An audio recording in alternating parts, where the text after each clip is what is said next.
Durante los últimos días hemos podido presenciar una campaña de hostigamiento por parte de Unidas Podemos contra diversos periodistas como Vicente Vallés o determinados medios de comunicación como El Confidencial por el hecho de estar revelando, por el hecho de estar destapando informaciones que están resultando incómodas para Unidas Podemos. Tan es así que muchos periodistas de muy diversos ámbitos ideológicos, no solo desde ámbitos ideológicos contrarios a Unidas Podemos, sino también de ámbitos ideológicos afines a Unidas Podemos, han tenido que dar un toque de atención, han tenido que criticar esta táctica cuasi matonil de la formación política que está integrada en el gobierno de España contra aquellos periodistas que no les bailan el agua. Algunos se han sorprendido de que Unidas Podemos cargue con tanta saña contra el ejercicio libre del periodismo, porque en principio parecería que una formación de izquierdas ha de ser partidaria de la libertad de expresión y que por tanto habría de rechazar que un partido político, especialmente un partido político que está en el gobierno y que por tanto detenta temporalmente las potestades extraordinarias de un Estado,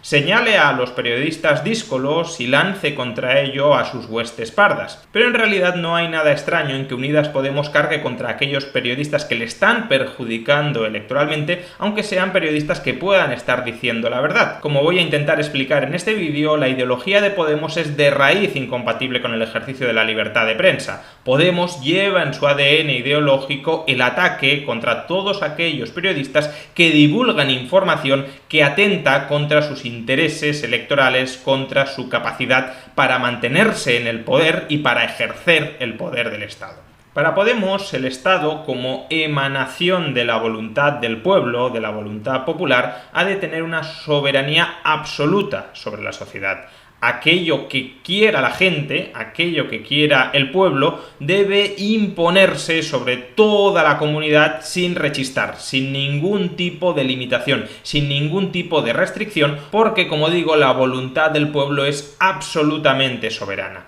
Frente a esta visión totalizadora de la política, la tradición de pensamiento liberal siempre ha enfatizado la necesidad de poner estrictos límites al poder político, de constreñir radicalmente la acción del Estado. ¿Y cómo ha intentado la tradición liberal constreñir la acción del Estado? ¿Cómo ha intentado poner límites a la acción política? Pues básicamente a través de un diseño institucional que dificulte que el Estado abuse de su poder. Y ese diseño institucional se ha basado, por un lado, en los llamados pesos y contrapesos internos al poder político, y por otro, en los llamados contrapoderes al poder político. ¿Qué son los pesos y contrapesos del poder político? Pues en esencia la separación de poderes interna del Estado, es decir, tratar de evitar que todas las potestades extraordinarias del Estado no recaigan sobre un mismo organismo, que el diseño institucional del Estado sea tal que unos poderes se pisen con otros, que el Ejecutivo deba someterse al Legislativo y que a su vez el Judicial fiscalice la acción de ambos. Sin embargo, la división de poderes interna del Estado es un mecanismo bastante frágil en solitario para evitar una expansión totalizadora del poder político, porque muchas veces el Ejecutivo tiene el poder militar bajo su control y por tanto nada evita que ese Ejecutivo no utilice el poder militar para cerrar el poder legislativo y para derrocar el poder judicial. De ahí que, a la hora de la verdad, no solo sea necesario dividir internamente los poderes del Estado para garantizar o para minimizar el riesgo de que el Estado abuse de su poder, sino también establecer una serie de contrapoderes sociales que constriñan de facto la acción del Estado. Es decir, de lo que se trata no es de que todo el poder esté en el Estado y que dentro del Estado dividamos ese poder absolutista en varias secciones, sino de que no todo el poder esté concentrado en el Estado y de que por tanto esos contrapoderes sociales puedan coaligarse para frenar la acción expansionista del Estado en determinados momentos. ¿Y cuáles son esos posibles contrapoderes sociales frente a la acción del Estado? Pues históricamente los ha habido muy variados. Por ejemplo, la familia, la religión, las universidades, las ideologías, la moral, las organizaciones locales, los fueros, los sindicatos y también la prensa. Todos estos contrapoderes sociales pueden dificultar en determinados momentos, en determinadas coyunturas, que el Estado avance y restrinja adicionalmente las libertades de los ciudadanos. Y por eso todos los movimientos políticos que consideran que el Estado ha de tener un poder absoluto, único, monopolístico dentro de una sociedad, lo que intentan hacer, lo que han intentado hacer siempre, es ir derribando todos esos contrapoderes sociales para que al final todo el poder esté concentrado en el Estado. En el caso de Podemos, como decimos, es uno de esos partidos políticos que considera que el Estado, en tanto en cuanto emanación de la voluntad popular, ha de tener una soberanía completa sobre la sociedad. Y por consiguiente, la prensa, que no deja de ser un conjunto de asociaciones empresariales o no empresariales que trasladan información a los ciudadanos sobre las acciones, sobre las actividades que están desarrollando los políticos y que por tanto contribuyen a conformar un clima de opinión pública que se puede dirigir en contra de una determinada acción de gobierno. La prensa, evidentemente, puede tumbar gobiernos, puede tumbar estados si la gente que lee la prensa decide hacer caso a algunos de los mensajes que se trasladan desde la prensa y por tanto se moviliza socialmente para dirigirse contra un determinado gobierno o contra una determinada forma de Estado, y por consiguiente la prensa libre, que no es más que prensa no sometida a los dictados del Estado, será vista como potencial enemiga por partidos políticos como Podemos, porque si esa prensa libre e independiente no sigue los dictados del Estado, al final se está erigiendo en un contrapoder que puede limitar el poder del Estado, el poder del partido que está en el Estado en determinadas coyunturas. Y si tú consideras que el poder del Estado ha de ser absoluto, porque en caso contrario lo que estás haciendo es ir contra la voluntad general, la prensa libre no es más que un elemento contrarrevolucionario, no es más que un elemento insubordinado, no es más que un elemento saboteador, no es más que un elemento golpista dentro del proyecto político que es la cristalización de la voluntad del pueblo. No es más, por tanto, que un elemento antidemocrático dentro de la visión absolutista de la política que tiene Unidas Podemos. ¿Pero acaso alguien podría pensar que esta interpretación que estoy efectuando de la ideología subyacente en Podemos es una interpretación tergiversada, una interpretación manipulada, una interpretación que en realidad no refleja el verdadero sentir, el verdadero pensar de una formación como Podemos? Pues bien, para verificar que, en efecto, esto es lo que en última instancia piensa un partido político como Podemos, por tener una visión totalizadora de la política y una visión absolutista del Estado, donde éste detenta la soberanía completa sobre una sociedad, basta con que leamos uno de los últimos tweets que ha publicado Monedero,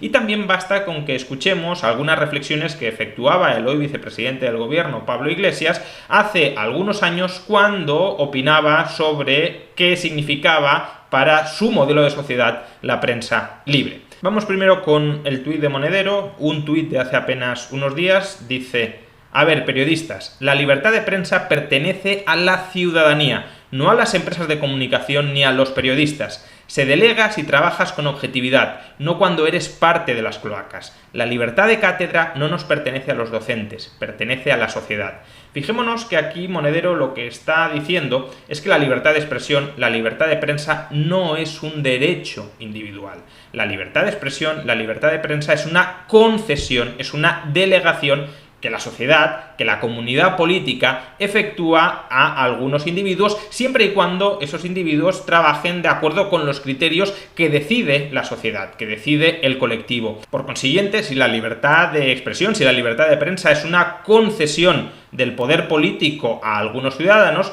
es una concesión que se puede retirar cuando ese poder político, como representante, insisto, de la voluntad del pueblo, de la voluntad general, decida retirarlo. Y por tanto, los periodistas, los medios de comunicación, no podrían elevar ninguna queja de que se esté vulnerando ninguno de sus derechos, porque en realidad esos derechos, insisto, son licencias, son concesiones que se pueden retirar en cualquier momento cuando el pueblo así lo quiera. Repito, esta visión es una visión absolutista de la política. Es una visión que considera que no existen derechos individuales, que no existen libertades individuales, que lo único que existe es la voluntad general, y esa voluntad general puede hacer con las partes de la comunidad política, con los individuos, lo que esa voluntad general quiera. Claro, ¿qué es la voluntad general? Pues la voluntad general es lo que se manifiesta a través del proceso político y en este caso a través del Parlamento y a través del gobierno, y por tanto lo que en última instancia PSOE y Podemos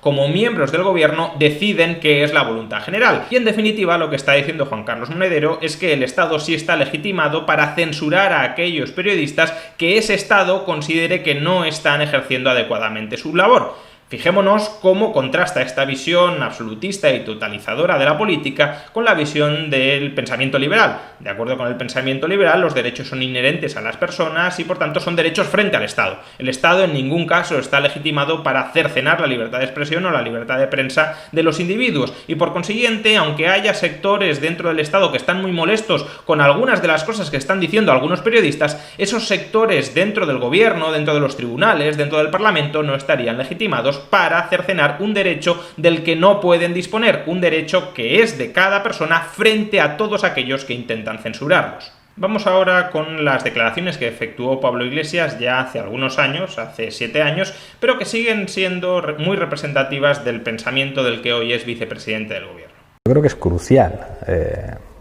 ministro de Comunicación, tomando como referencia pues lo que han hecho en Ecuador, en Argentina y en Venezuela, y decir, mire usted, si la información es un derecho,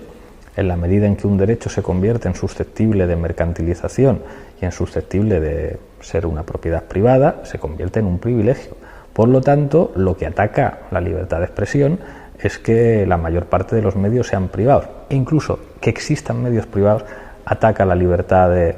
expresión, hay que decirlo abiertamente. ¿Por qué esto de tener medios va a ser un privilegio de los ricos? Que solamente tengan medios de comunicación los multimillonarios. Si alguien los tiene que tener, tiene que estar controlado por una cosa que se llama Estado, con todas sus contradicciones, pero que es representativo en última instancia de la voluntad popular. Fijémonos en lo que está diciendo Pablo Iglesias. El hecho de que existan medios de comunicación privados, que podrían ser un periodista a través de su red social, a través de su página web creada en Internet, no tiene por qué ser un gran emporio de medios de comunicación. El hecho de que existan medios de comunicación privados, el hecho de que exista un derecho individual a expresar lo que quieras, a comunicar lo que quieras, atenta contra la libertad de información, atenta contra la libertad de prensa. ¿Por qué? Pues porque desde la visión de Pablo Iglesias, esa libertad de prensa tiene que estar absolutamente tutelada, absolutamente planificada, absolutamente sometida a las directrices del Estado como emanación, como decíamos antes, de esa voluntad general, de esa voluntad popular. Por supuesto, Pablo Iglesias es muy consciente de que, a la hora de la verdad, ni siquiera el Estado es esa representación de la voluntad general. Él mismo, en las declaraciones que acabamos de escuchar, lo que nos dice es que el Estado, con todas sus contradicciones, es la representación de esa voluntad general. Lo que está admitiendo ahí, sin verbalizarlo, es que, en última instancia, quienes manejan el Estado y quienes instrumentalizan el Estado para sus intereses son los lobbies, los burócratas y los políticos que en un determinado momento están al frente del Estado. Es decir, el Estado en muchas ocasiones es simplemente el instrumento de aquellos que logran hacerse con la legitimidad social para representar el movimiento de ese Estado y por consiguiente en la práctica ni siquiera la libertad de información estaría sometida a la voluntad general, algo que de por sí ya sería una práctica verdaderamente liberticida, sino que en realidad estaría sometida a los intereses de aquellos grupos que realmente controlan el Estado, entre ellos, en este momento, Podemos. Es decir, la libertad de información sería una concesión tutelada por el Estado, es decir, tutelada por PSOE y Podemos en estos momentos. Creo que es evidente el enorme peligro que tendría para nuestras libertades que mensajes como este terminaran calando. De momento, Pablo Iglesias ostenta el poder político y puede intentar aplicar reformas en esa dirección, pero en la medida en que no exista un consenso social amplio en que de verdad la libertad de información tiene que someterse a las directrices del Estado, la capacidad que tendrá Podemos para cercenar esa libertad de información será muy limitada. Ahora bien, si Podemos sigue envenenando ideológicamente a la sociedad, si Podemos sigue trasladando mensajes tramposos, mensajes engañosos, mensajes liberticidas como los que acabamos de escuchar, vendiéndonos que el derecho de información es en última instancia una concesión del poder político a determinados periodistas para que cuenten lo que esos políticos quieren que cuenten, entonces sí que podemos terminar avanzando en una dictadura informativa, sí que podemos terminar avanzando hacia ese gran hermano donde es el Estado quien controla los flujos de información, donde no se puede contradecir al Estado desde flujos de información externos porque toda la información está controlada, está sometida a la soberanía estatal. Por eso es tan importante que en todo momento, siempre que que se produzcan este tipo de situaciones, defendamos como gatos panza arriba la libertad de expresión y la libertad de información, porque es un contrapoder fundamental, un contrapoder esencial frente a las intentonas expansionistas del poder político, frente a las intentonas totalizadoras del poder político. Lo que hemos presenciado estos días no ha sido un desliz, no ha sido un exabrupto, no ha sido un calentón de Podemos porque se hayan publicado informaciones que les molestan y por tanto se hayan subido a la parra o se hayan echado al monte. No, lo que hemos presenciado durante estos días es la esencia del pensamiento más profundo de Unidas Podemos, un pensamiento que es de raíz incompatible con la libertad de prensa.